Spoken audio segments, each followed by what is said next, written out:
Bee learned early that brilliance can be lonely. She grew up in a small village tucked into the rolling green hills of the northwest region of Cameroon, where mornings smelled of damp earth and wood smoke, and evenings echoed with the rhythm of crickets and distant drums. From the time she could speak, Bee asked questions. Too many questions, people said. Why did the moon follow them home? Why did numbers behave the way they did? Why should girls be quiet when their minds were loud? Her body, round and soft, became the first reason the village chose to define her. Children laughed as she passed. Adults shook their heads and whispered that she was lazy simply because she did not look the way they expected discipline to look. They ignored the notebooks she filled by candlelight, the calluses on her fingers from helping her mother during the day and studying through the night. To them, her size was proof enough of everything they believed she was not. But Bee knew herself. While others slept in or lingered in gossip, she woke before dawn, fetching water, finishing chores, then walking miles to school with books pressed tightly against her chest. She learned faster than anyone else in her class, not because learning came easily, but because she worked for it with a ferocity born of necessity. Every insult became fuel. Every laugh hardened her resolve. Her teachers noticed. Some admired her quietly.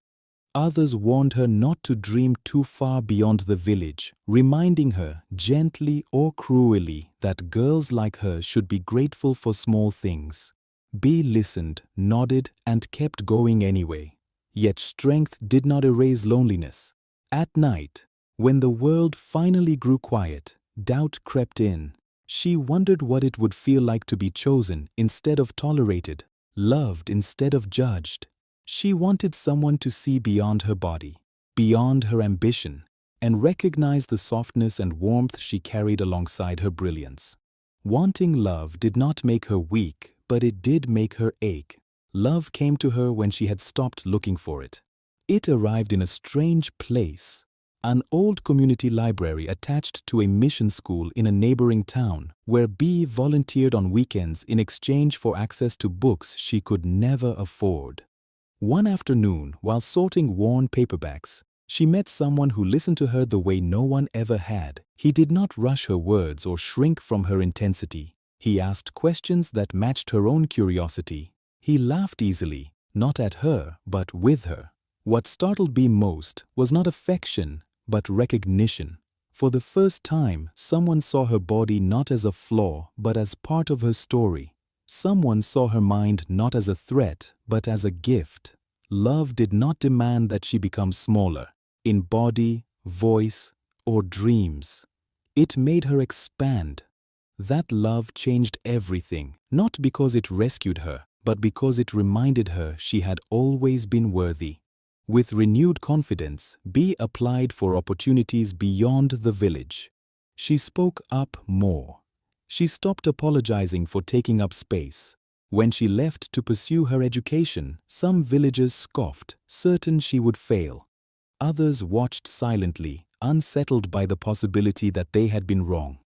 Years later, when Bee returned, educated, confident, still round, still brilliant, the village looked different. Or perhaps she did. Children followed her with curiosity instead of laughter. Parents spoke her name with pride. The same people who once despised her now pointed her out as proof of what was possible. But Bee no longer needed their approval. She had learned that transformation does not always begin with changing how the world sees you. Sometimes it begins with refusing to see yourself through the world's narrow eyes. And sometimes, in the most unexpected places, love teaches you that you were never too much. You were simply more than they could imagine.